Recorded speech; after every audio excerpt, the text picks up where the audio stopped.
Hello everyone. आज इस video में हम लोग बेसिक इंग्लिश ग्रामर का पार्ट 6 कवर करेंगे, जिसमें हम लोग नाउन के बचे 4 टाइप्स को डिस्कस करेंगे।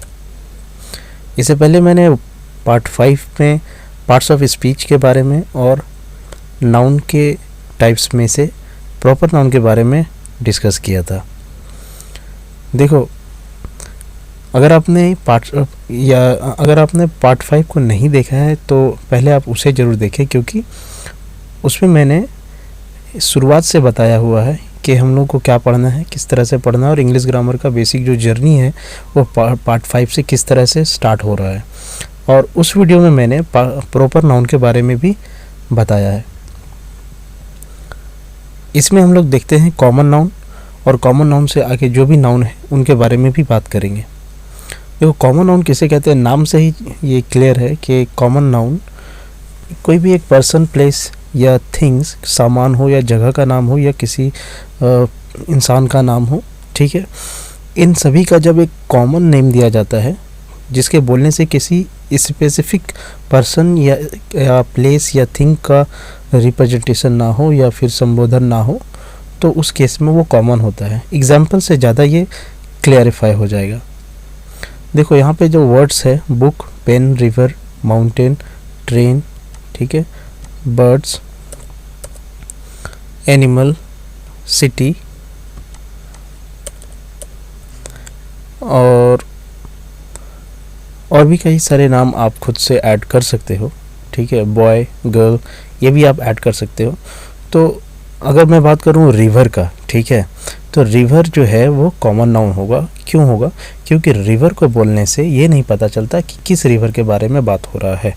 वो रिवर यमुना भी हो सकता है, वो रिवर गंगा भी हो सकता है, बट जब आप बोलते हो गंगा रिवर तो ये स्पेसिफिक है, इसलिए गंगा, यमुना, महानदी, गोमती, ठीक है, और भी जो नदियाँ हैं ये सारे स्पेसिफिक हैं और इसलिए ये सब प्रॉपर नाउन है। अगर मैं कहता हूँ राजू, रोहित, तो ये प्रॉपर नाउन है। अगर मैं कहता हूँ बॉय तो ये कॉमन नाउन है। एक और एग्जांपल देता हूँ, अगर मैं कहता हूँ बुक तो ये कॉमन नाउन होगा, और अगर मैं कहता हूँ science book, English book, maths book, ये कॉमन नाउन होगा। अब बात करते हैं हम लोग कलेक्टिव नाउन में। कलेक्टिव नाउन में जैसा टाइटल ही सजेस्ट कर रहा है कि कलेक्टिवली किसी पर्सन या थिंग्स के नाम को दिया जाएगा, यानी बहुत सारे पर्सन्स हैं, कलेक्टिवली उनको क्या कहा जाएगा जिससे वो सभी रिप्रेजेंट हो जाए, ठीक है। तो अगर आप इसका डेफिनेशन देखोगे, a collective noun is the name of collection of persons और things taken together and spoken of as one whole। Collective noun क्या है? Is the name, collective noun एक नेम है कलेक्शन ऑफ पर्सन्स का। Person, बहुत सारे persons हैं, उनका कलेक्शन जो होगा, यानी इकट्ठा एक नाम जो दिया जाएगा, उनको कहते हैं कलेक्टिव नाउन। ये सिर्फ पर्सन के साथ नहीं, थिंग्स के साथ भी, ठीक है।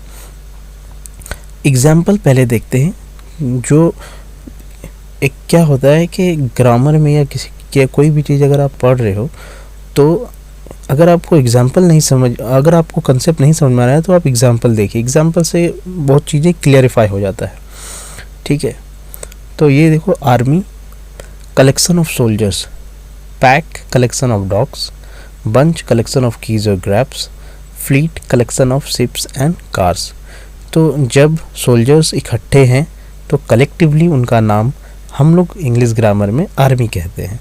डॉग्स हैं, पैक कहते हैं, बंच है, अगर आपके पास बहुत सारे चाबियों का गुच्छा है, ठीक है, तो उनको बंच ऑफ कीज कह सकते हैं। ग्रैप्स है तो उनको भी बंच ऑफ ग्रैप्स कहते हैं।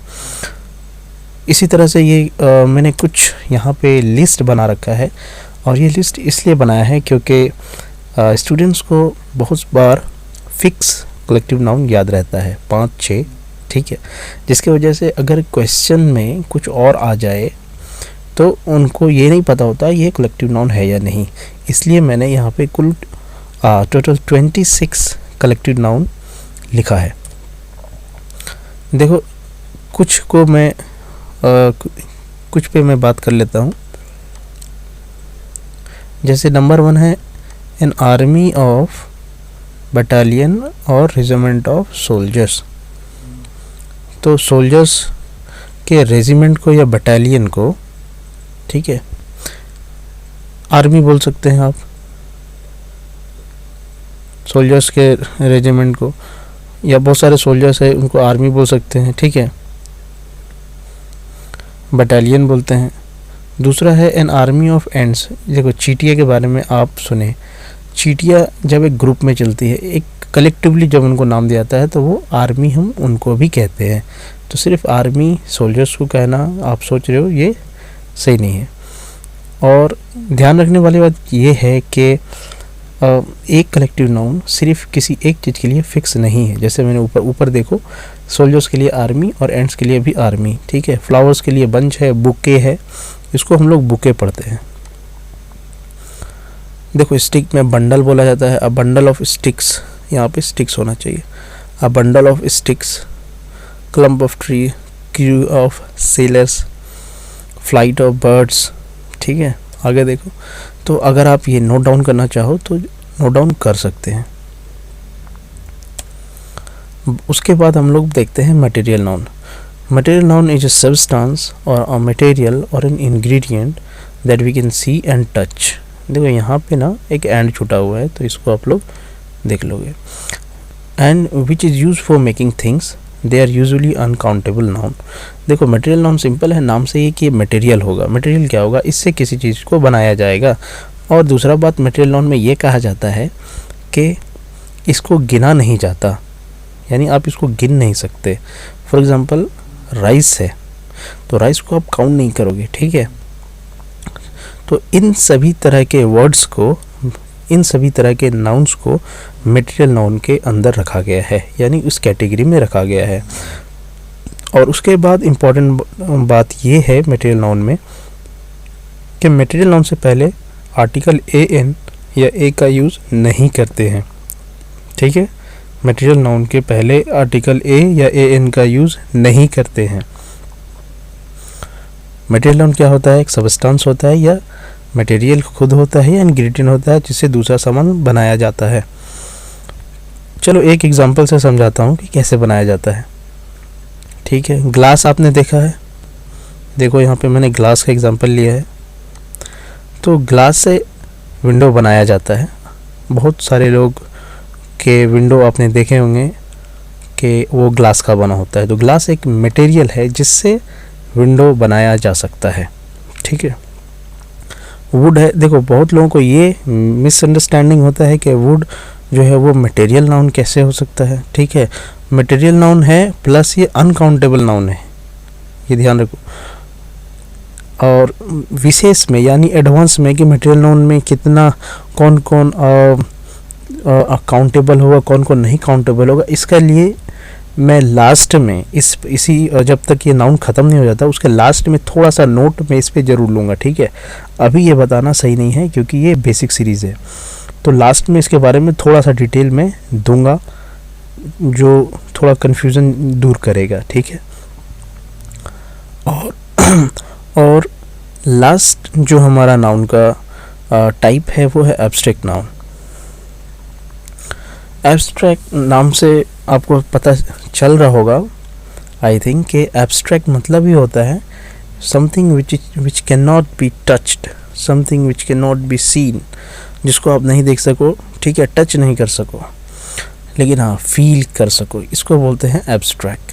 तो डेफिनेशन आप देखो, abstract noun is the name of some state, quality, feeling और idea that we can only think of or feel but cannot touch or see।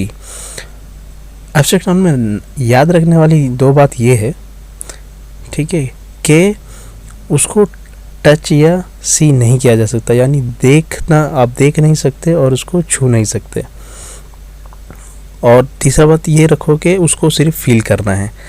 ये तीन अगर बात आप ध्यान में रखते हो तो एब्स्ट्रैक्ट नाउन आपको ऐसे ही याद हो जाएगा।